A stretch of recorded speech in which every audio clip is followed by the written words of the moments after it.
Hi everybody, I'm Peter Morvay and this is Hetek Word, and today we have a special guest from Jerusalem, Efraim Zuroff, the chief Nazi hunter of the Simon Wiesenthal Center and the author of the book which Hetek published just a few years ago, the Operation Last Chance. Welcome. Thank you very much, Peter. So good to have you here. We have spoke a lot of times and you wrote for our newspaper. We had the privilege to translate you and publish your book, but this is the very first time that we sit here in our new studio. And it was just yesterday I learned that you're coming to Budapest, so it was a very pleasant surprise. What is the purpose of your visit? We attended, I was invited to a conference in Cluj last week to mark the 80th anniversary of the deportations of the Jews from northern Transylvania, right. Okay, so I was asked to deliver a paper, which I did, and I learned a lot about the Holocaust in Hungary and in Romania. And I have to say that Professor Tibori, Zoltan Tibori, did a wonderful, fantastic job of organizing this conference, which brought people from many different countries who are all doing research on the events of the Holocaust in those two countries, in Hungary and Romania. I learned a lot. This is the 80th anniversary of the Hungarian Shoah. And it seems that maybe none of those people are still alive who committed this horrendous crime. Is there any ongoing investigation that you're doing as a Nazi hunter? Okay, so one of the things that I have to explain is the very dramatic change in German prosecution policy in cases of Nazi war criminals. Until about 2008, if you wanted to prosecute a Nazi perpetrator, you had to prove that that person had committed a specific crime against a specific victim, to know the name of the victim even, and that the motivation was racial hatred. It would have been impossible, and it was virtually impossible to do that.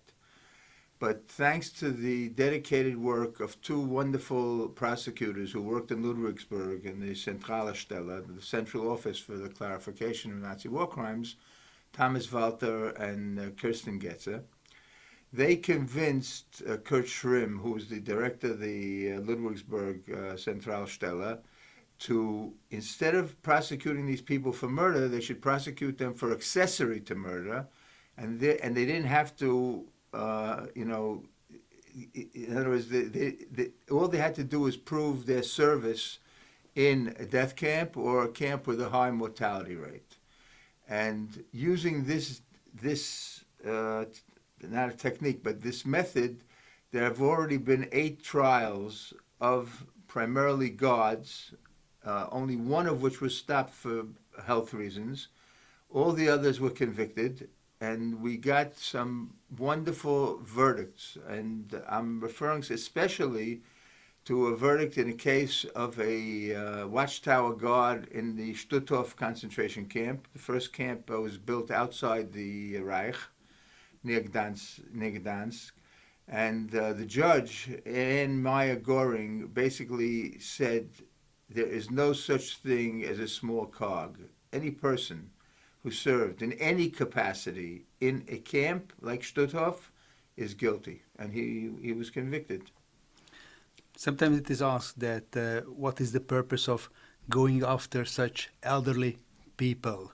How would you answer to those questions? What is the importance of bringing people to justice?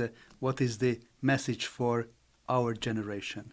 Okay, so first of all, the passage of time in no way diminishes the guilt of the killers.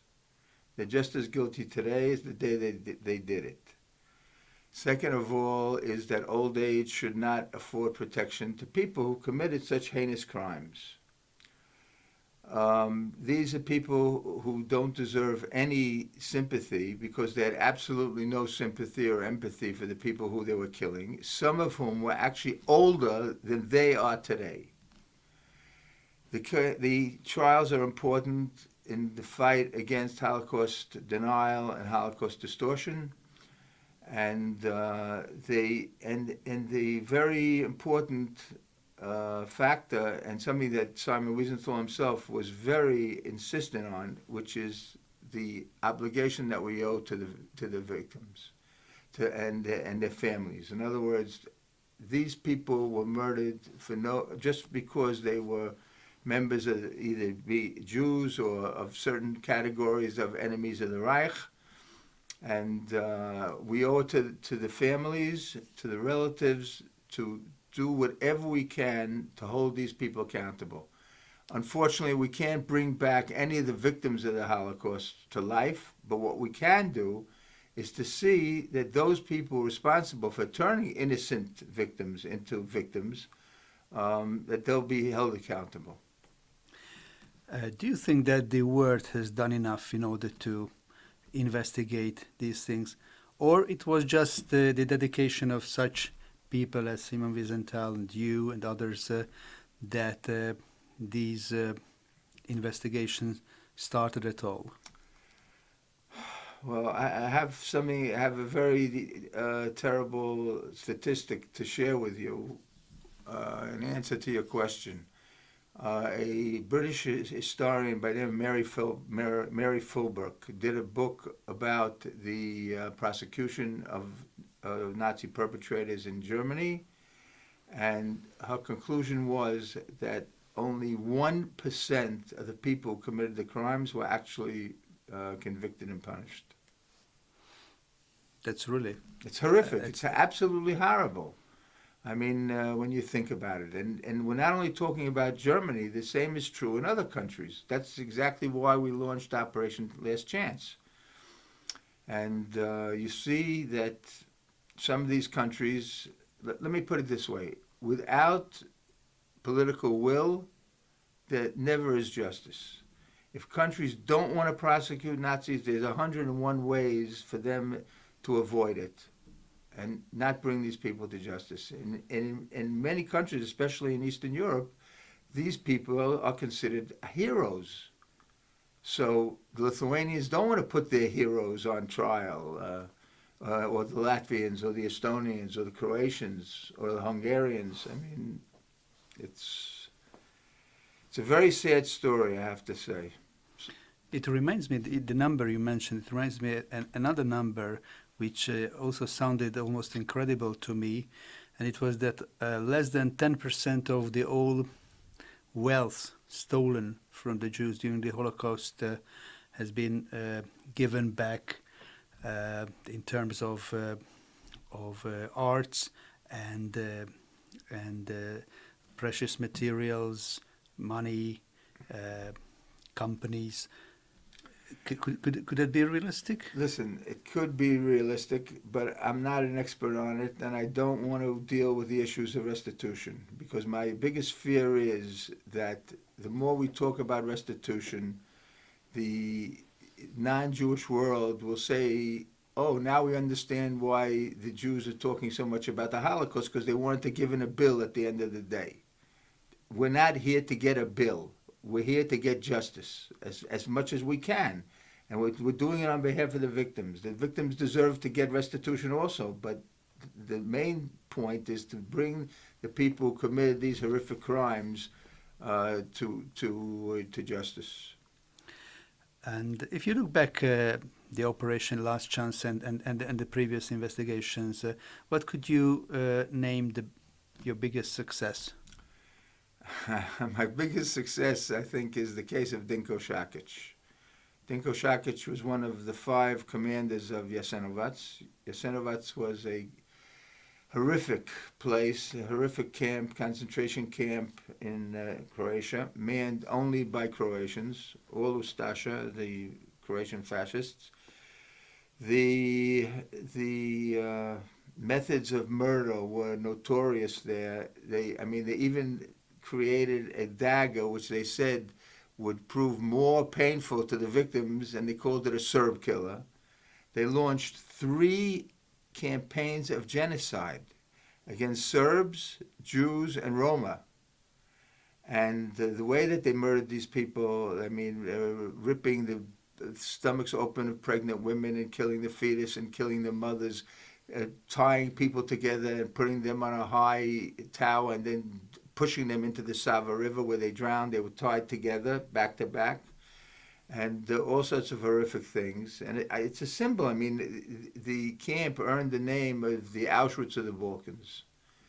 And that's... in a country, especially in a country like Croatia, which is not so anxious to acknowledge the role of the Ustasha and the crimes of the Ustasha, the Šakić trial was, I think, probably the most important trial that I was able to help create.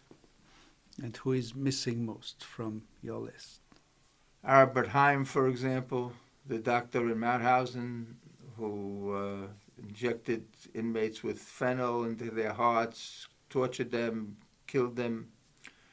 Luckily, he was only in Mauthausen for a short time, but he later, in other words, escaped. And we know today that he escaped to Egypt. And we finally found out that he had died in, when was it, 92, and was buried in a mass grave for paupers because in 1979, when Egypt signed the peace treaty with Israel, Haim converted to Islam because he was afraid that the Egyptians would turn him over to Israel. He obviously didn't know the Egyptians too well, but so he had been adopted by a Muslim family, a neighbor, and when they found out that he wanted to donate his body to science, he was a doctor, that's what he told his son who was visiting him.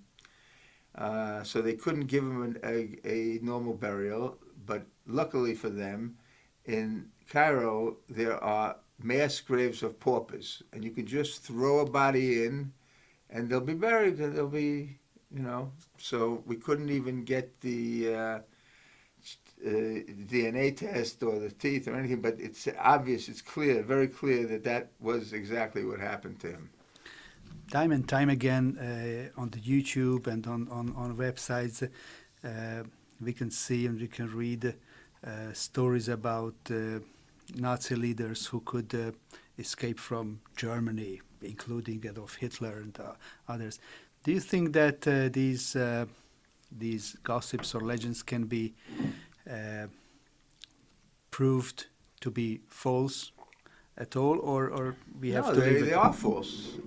This is all tall tales. And the amazing thing about it is, and it's quite interesting, even when the body of Joseph Mengele was discovered in Embu near Sao Paulo in 1985 or 86, many people did not believe it. Even, for example, one of the head of the Israeli police unit which investigated Nazis, himself a survivor, he couldn't believe it. He said, it's fake. But his son, Mengele's son, hated his father because of his crimes, and he was very cooperative. He supplied the dental records, he supplied the DNA, and every test that science could create proved that it was Mengele. What were your experiences in working in Hungary? Okay, so first of all, we didn't have great expectations in Hungary because we had initially started in the Baltics. So in Lithuania and Latvia and Estonia, there are far more killers, hands-on killers, and we were looking for people like that than in Hungary. And because there were two incidents in terms of the active participation of Hungarians in murder itself. One was in Óvidék, in Novi Sad, the razzia, and in the area around Novi Sad, several thousand people were murdered. And then there was the Arrow Cross period, and the murders during the time that Salashi was prime minister. But we actually had 5 actually quite good cases. So let me just briefly let me briefly list them. So the first case was a case of a murder of a young Jewish boy, 18 years old, named Peter Balash. He was riding a tram in Budapest, and a Hungarian non-commissioned officer in the Hungarian army named Karol Zentai knew him because they had both grown up in the Budafok neighborhood, and he knew that Peter was a Jew. But Peter was not wearing the yellow star. And he forced Peter off the tram, took him to his barracks at Arena Utsa, 58. He, together with Naji and Madar, beat him up, killed him, and then Zentai took the body, the corpse, and threw it into the Danube. So Zentai ran away to Australia, and of all people, Laszlo Karshai sent me the material that Peter's father, Adam Balash, who was a lawyer, he had the documents of the cases of the 2 accomplices. In other words, the people who murdered Peter Balash, the Hungarian government wanted to put them on trial.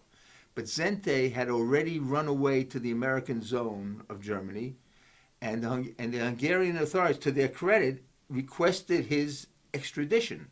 But nothing happened. In the meantime, he ran away to Australia. Now, the 2 other officers, Naji and Madar, they were put on trial, and they were punished as they should be. But the third person, the person who actually engineered this, who organized this whole murder, he had disappeared. And in the 50s, Adam Balash received information that he's in Australia. Now, the first thing I did was to check whether that was accurate, and I had discovered a way of cross-referencing Nazi war criminals with the documents of the Arelson, the International Tracing Service of the Red Cross. And sure enough, I found his card. He had emigrated to Australia in 1950 aboard the ship Fair Sea. And the next problem was, where is he? Is he alive? So I don't know if you know this, or our listeners know this, but in Australia, you must vote in the elections. And if you don't vote, you have to pay a fine. So as I say, I don't know if it's good for democracy, but it's good for Nazi hunters. Okay. So I got a friend of mine who was a very fine journalist named Daly to check whether or not Zentai had voted in the last elections. And it turns out that, yes, he had voted in the elections. He was alive and living in Perth. And I gave him the information. And the Hungarian authorities submitted an extradition request. And what's really interesting was that one of the things that we did before we sent the material to the government here was we wanted to know what his situation of his health was. So I made a deal with Channel 9 in Australia that I gave them the information where he lived, and they did a stakeout to check him, and sure enough, he walks out of his house, gets into his car, and goes driving away. Hallelujah. Okay? Anyway, so he comes back, and then the Channel 9 accosted him and said, the Wiesenthal Center said that you're a Nazi war criminal. No, I didn't do it. And in the end of this long interchange, they asked him, is there anything else you want to say? Yes. Don't tell my family. He's about to be exposed on national television. And he says, don't tell my family.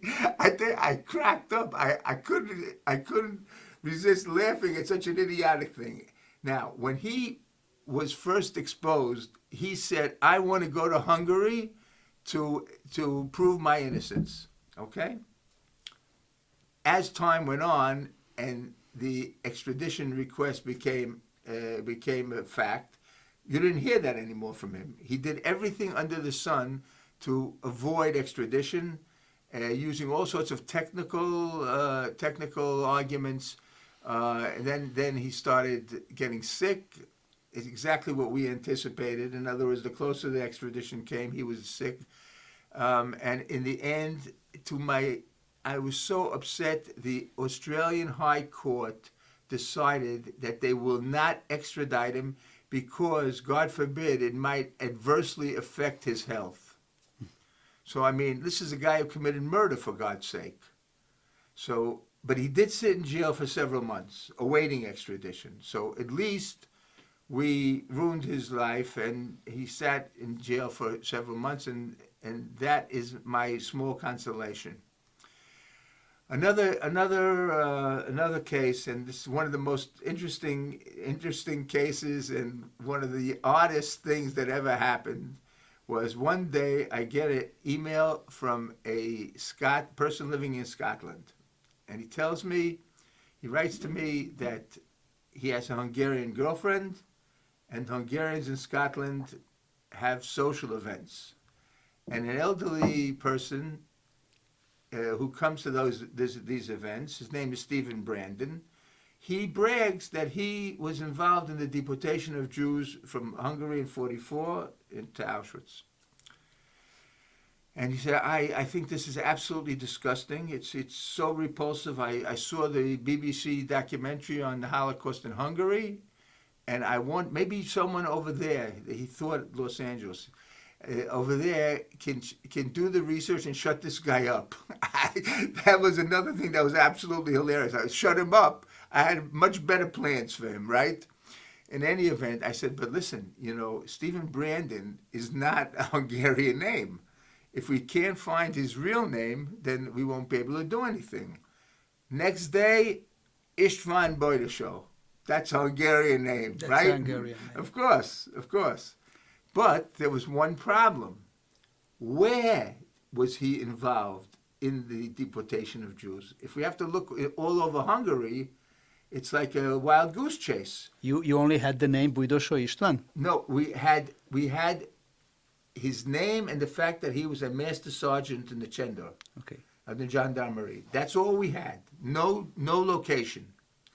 So a friend, a journalist from Scotland, came to Israel to interview me for a magazine piece on Nazi hunters. And he made a very good impression on me. And I said to him, listen, his name was Michael Turney. He worked for the Glasgow Herald. I said, listen, Michael, I need a favor from you. I want you to call up István Bojdosó, Stephen Brandon, and tell him that the Glasgow Herald is preparing a full color page spread of the Sunday magazine on Hungarians in Scotland. Now, I said to him, I know that he's going to invite you to his house, and I'll explain to you in a minute how I knew that. And while you're there, ask him, and by the way, Mr. Bojdosó, where were you in 1944? Okay, so how did I know that? The guy who wrote to me initially sent me a photograph of a monument that he had built in his backyard to note the 150th anniversary of Lajos Kossuth's visit to Scotland. Okay. And of course, if there's a color feature article, so of course that Michael Turner has to take a picture of it, right?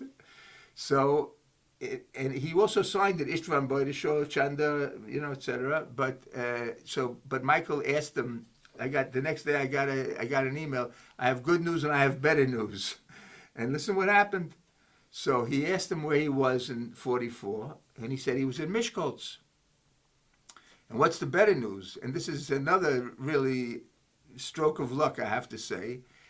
He was wandering in the house. He was looking around his house in his living room, and all of a sudden he sees a large picture of a officer, a Hungarian officer, who is not Bojdosó. It's someone else.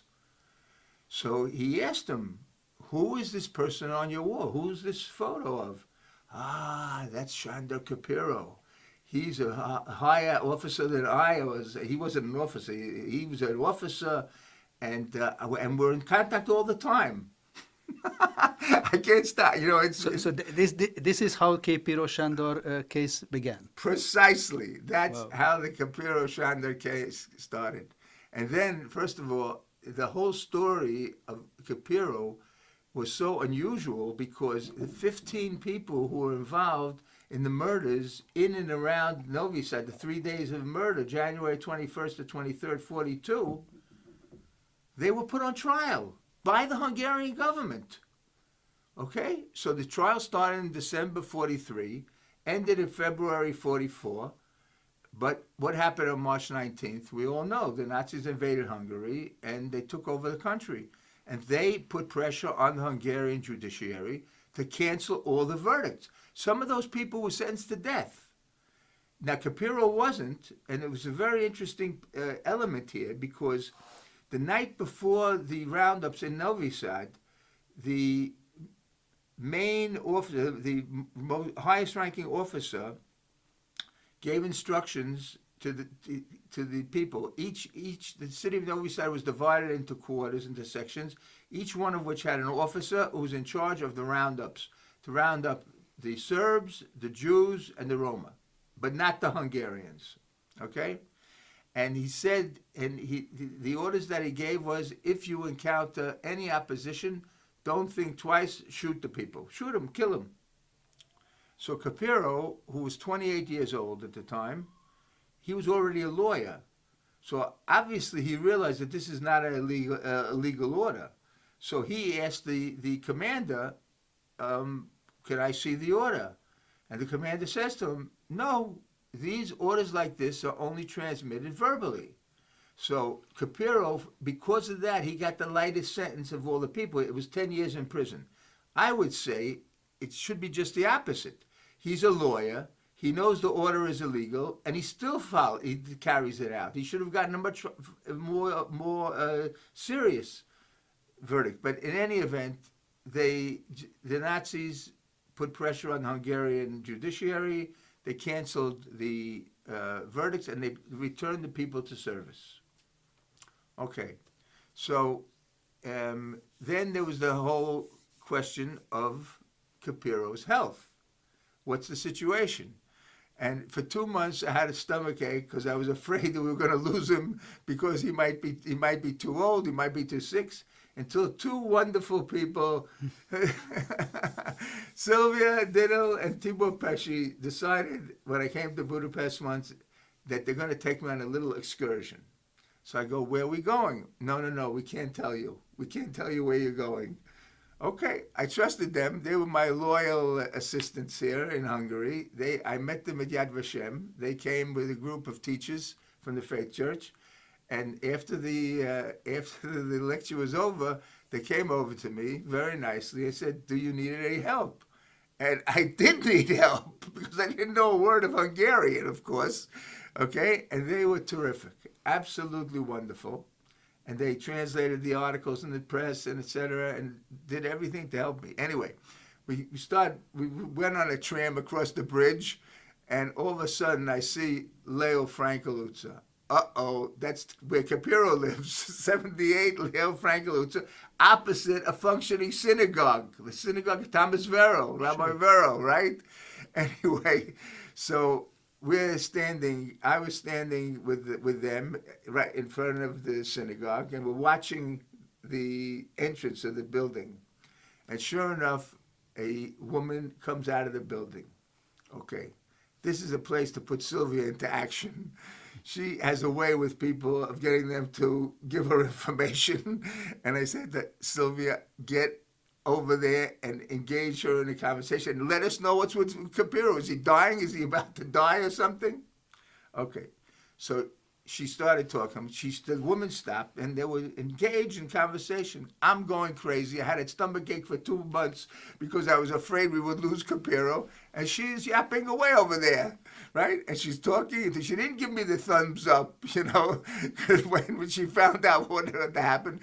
But she finally came back, big smile on her face, and said, in this building, they have a custom of block parties, okay? And I'm just waiting to hear, but Capiro, he's so old, he can't come to the block party. No. Capiro organizes the block parties in the building, okay? So the next day, I met with the prosecution, and I told him, if Capiro is so good at organizing the parties, he should organize the parties in the Budapest jail, okay? Anyway, he was put on trial, and we had the disappointment of my life, I have to say, one of them. The judge began the trial by saying that no information which was presented at the 43-44 trial can be presented at this trial. Why? But apparently the prosecution had built its entire case against Capiro on that information. And, the prosecution had its hand tied, apparently, and Capiro was acquitted. The people in the... And what was the reason the judge decided so?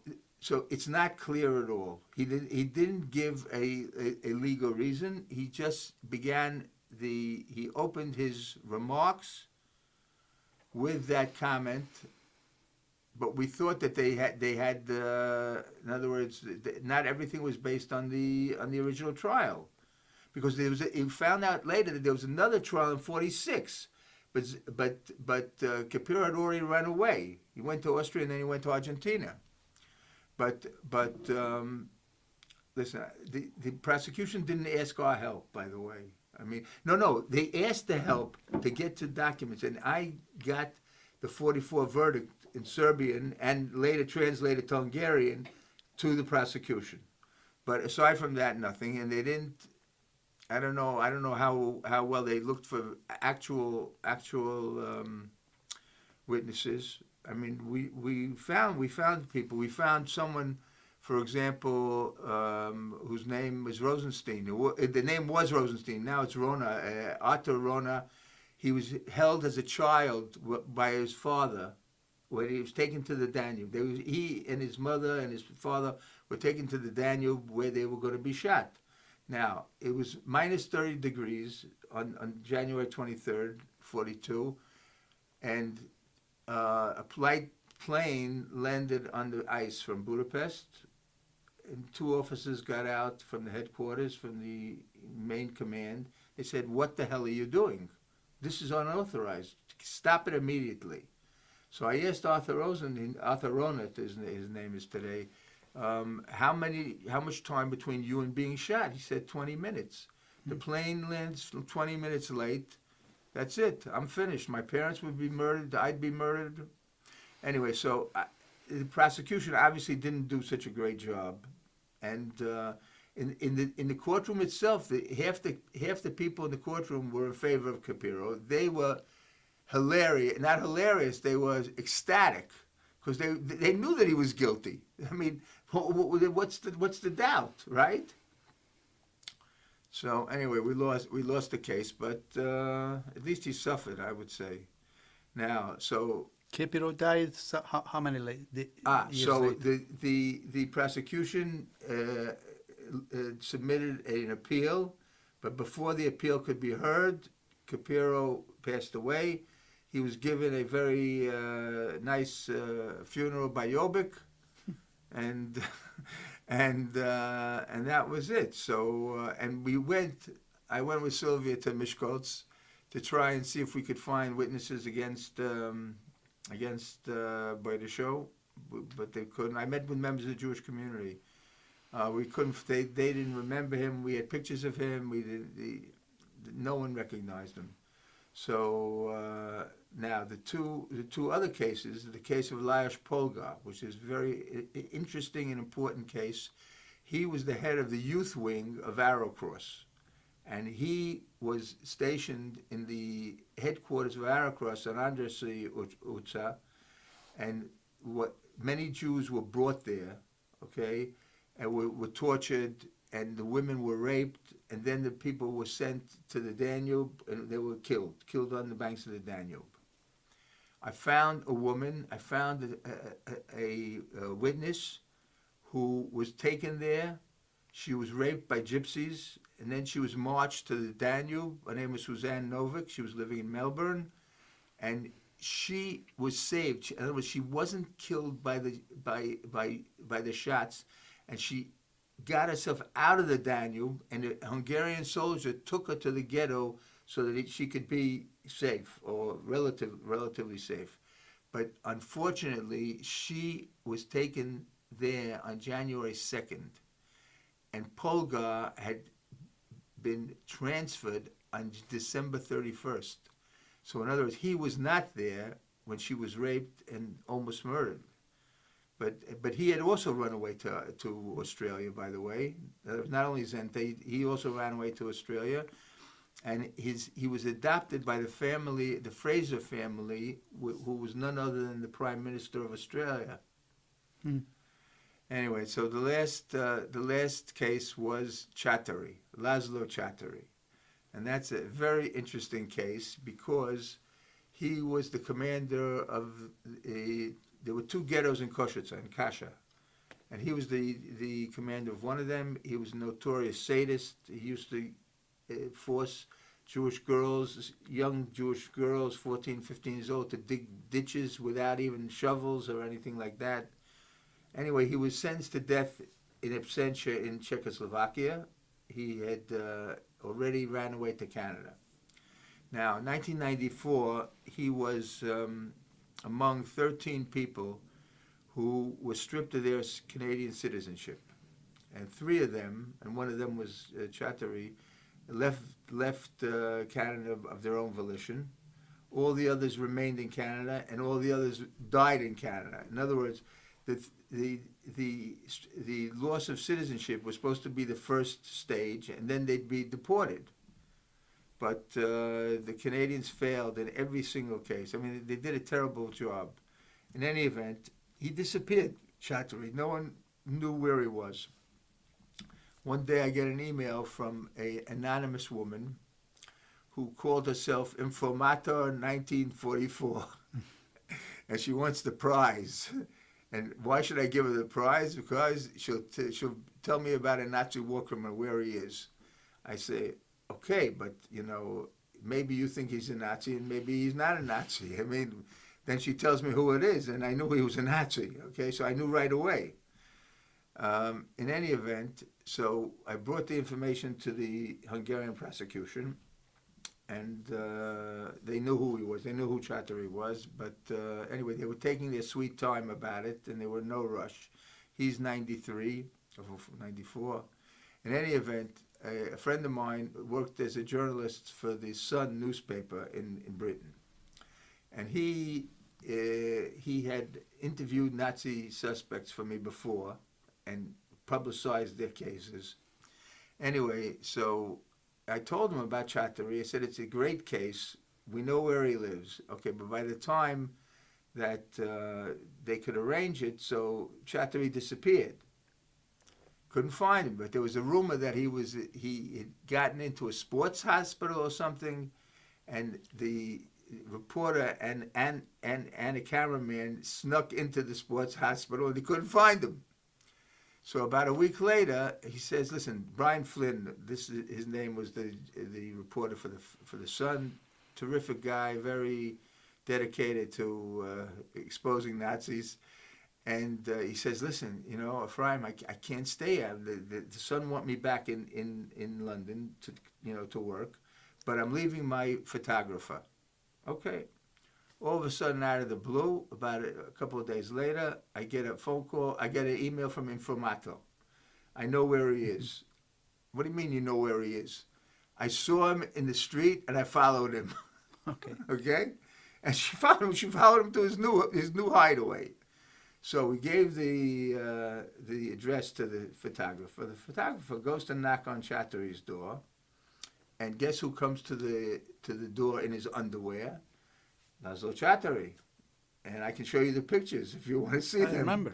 Yeah, and 3 days later, on Sunday, on page 1 of the Sun were pictures of Chatteri, and 2 days later he was indicted. How do you like that? But, again, bad luck.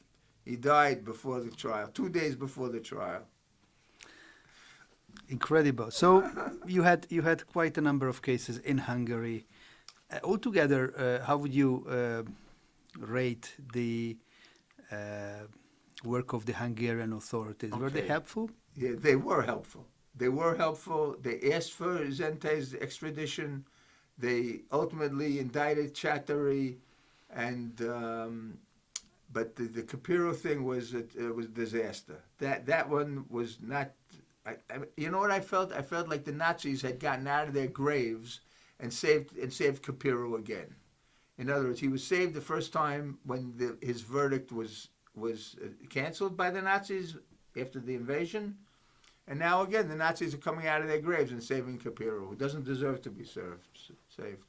But I tell you, we had two problems here that were unusual, unique to Hungary. One was that I was threatened that I might be violating the law because I was taking personal information about Hungarian residents and Hungarian citizens and taking it to Israel, sending it to Israel. That was one. And the other thing was, to my shock, I have to say, I was severely criticized by two historians of the Holocaust. And one was Kasha and the other one was Ungvar. So, but neither of that stopped us. And we had, as I said, some quite serious cases. And that's what we also wanted to teach, in other words, to in a sense explain and publicize these crimes, because they were part of the Holocaust in Hungary, and people have to know about it, and not everyone knows about it. I mean, there's a good Holocaust museum here, and a lot of good work is being done by people like Sylvia and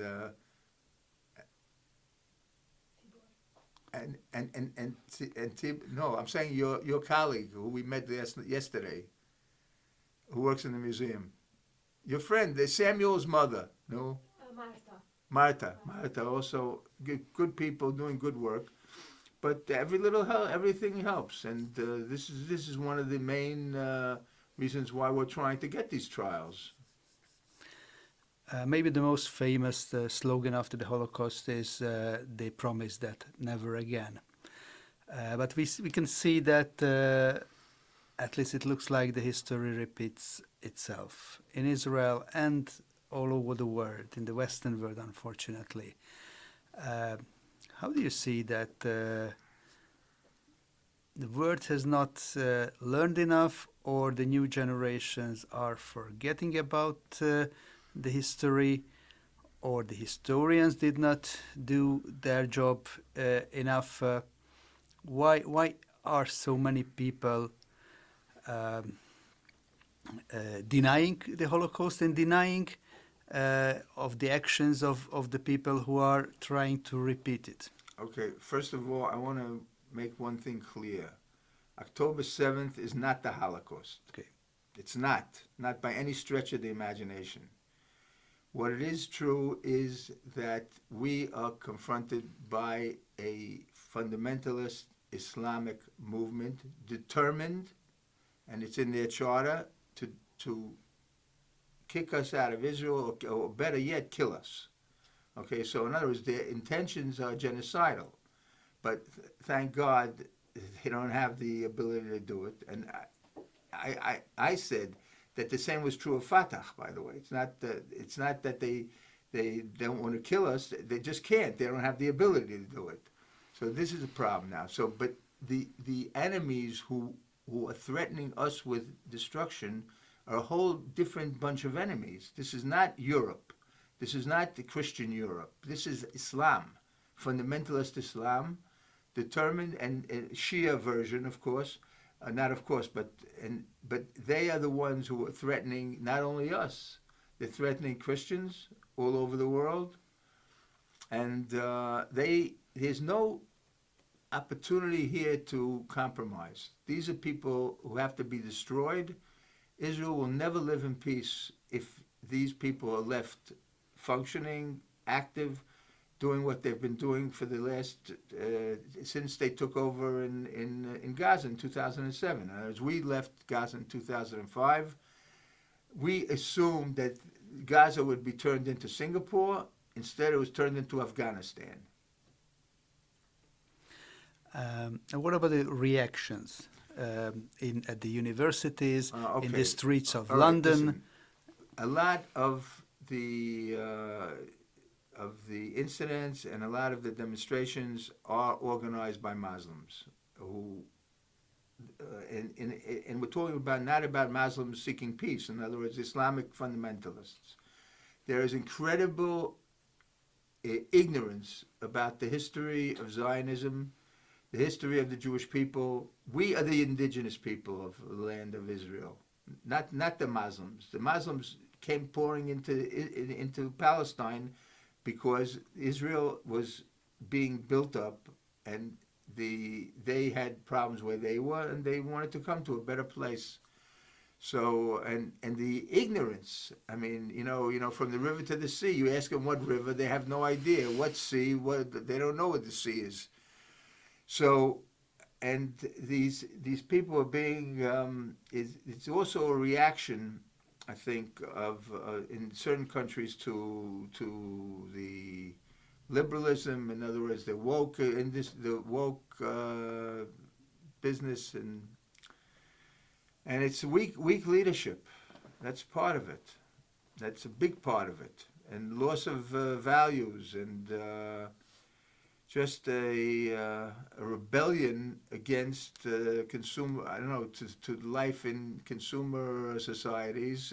No God, and very little ethics, and very little knowledge. What about the education? The education of the Holocaust. Do you think it is really effective? Okay, it's effective in certain respects, in certain circumstances. But one of the complaints, I don't know if you read Dara Horn's latest book, but she makes the point that we Jews we're teaching more about how we are as victims than about Jewish history and Jewish ethics and Jewish philosophy and all these things that we've given to the world. So she has a point, but it's not as if Holocaust education is useless. That's not the case at all. But certainly in certain societies, Holocaust education has served as an antidote against denial and against anti-Semitism. But that's not everywhere. And now Europe is on the verge of committing suicide by admitting all these Muslims, and they haven't adopted Western liberal principles. What they've adopted is how to do politics. Sure. Just last week happened, at least it was incredible for me, that after the International Criminal Court announced that they are seeking an arrest warrant, issuing an arrest warrant against the Israeli Prime Minister and the Minister of Defense, the German government spokesman was asked if Germany would carry out and arrest Prime Minister Netanyahu, and the answer was in German it was natürlich jawohl. because and the reasoning because we have to follow the law. Okay, so first of all, what's happening now is that the International Criminal Court is becoming the same farce as the United Nations. Nothing was said in the United Nations about the crimes against women in October 7th. Guterres is a puppet. It's all politics, and it's a load of bullshit. You'll excuse me. Okay. One last thing, which is I always wanted to ask from you, that now it's more than 2 years ago that the Russians started their invasion of Ukraine, right. and one of the reasons that Vladimir Putin gave was that he wants to denazify Ukraine, and they gave some examples and some proof that Nazi sympathizers are among the Ukrainian leadership and the Ukrainian military. Based on your research, based on your information, what could you tell about it? Okay, first of all, Ukraine is not a Nazi country, but many of their heroes are people who collaborated with the Nazis. Among them, Stefan Bandera, Roman Shushkevich, others. The Azov regiment is full of Nazis they use Nazi symbols, they adhere to Nazi ideology. So Ukraine is not a country, I mean, it's not a reason to come and kill thousands of people. And that's the case. Thousands of innocent people are being killed in Ukraine by the Russian forces. So, but Ukraine has a lot to change to free themselves of those accusations, because those accusations are true. They are true. But that's not a reason to invade Ukraine or grab Crimea or Donetsk. And listen, this is really and he's involved in crimes now. The Russians have carried out a whole slew of war crimes. And what about the Baltic states? One of the focus of your research are those countries, and they are now on the forefront of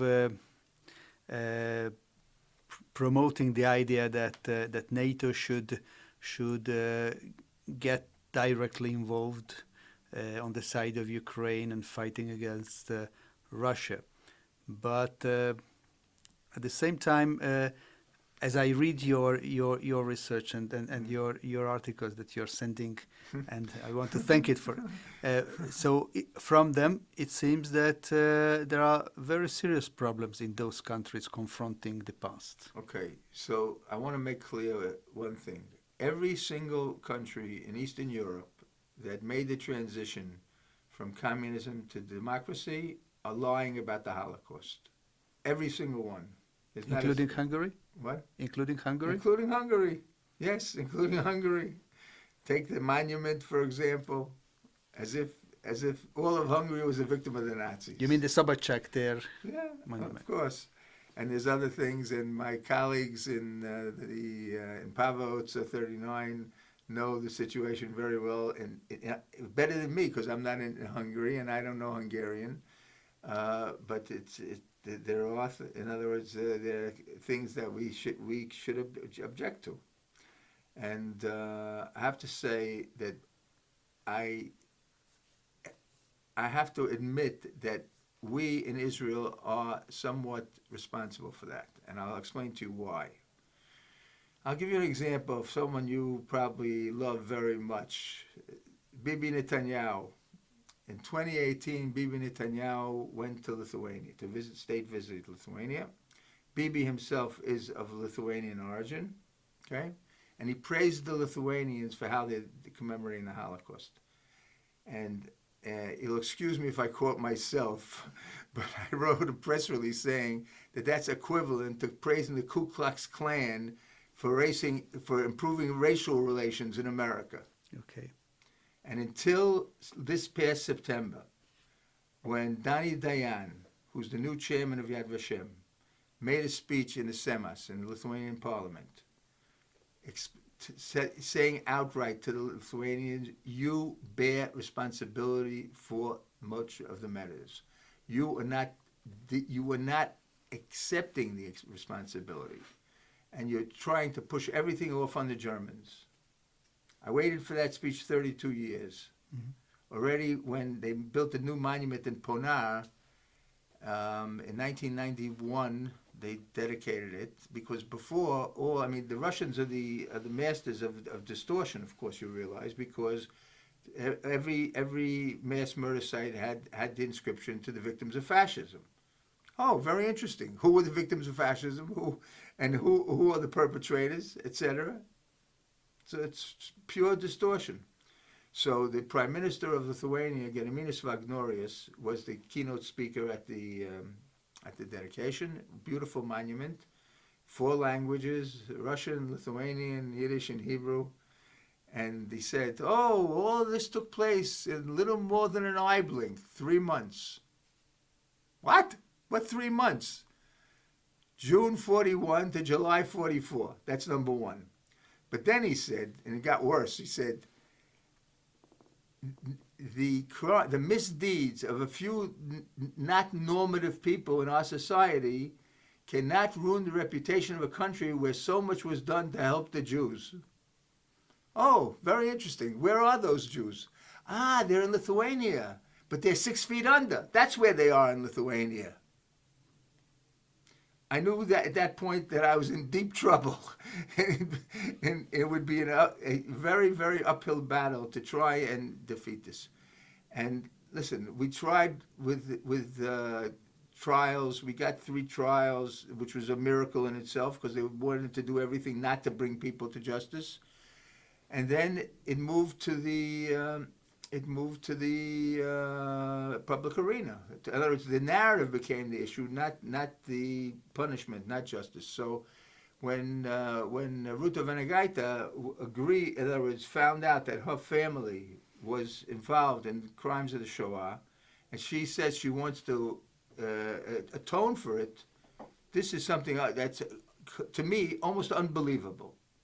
Which is why I want you to publish my book about Holocaust distortion in Lithuania, because this is really something, and it's a model. And she suffered for her writing the book. She was persona non grata almost, and she paid a heavy price. But and she's out of Lithuania, living in Spain. But we need. Listen, the same thing was true of justice. We never could have gotten people on trial if there was no local people to support us. You understand? If everyone was against justice, there would be no justice. And in fact, in Operation Last Chance, we didn't get a single person into court. We had almost, I think, 200 pieces of information. Not a single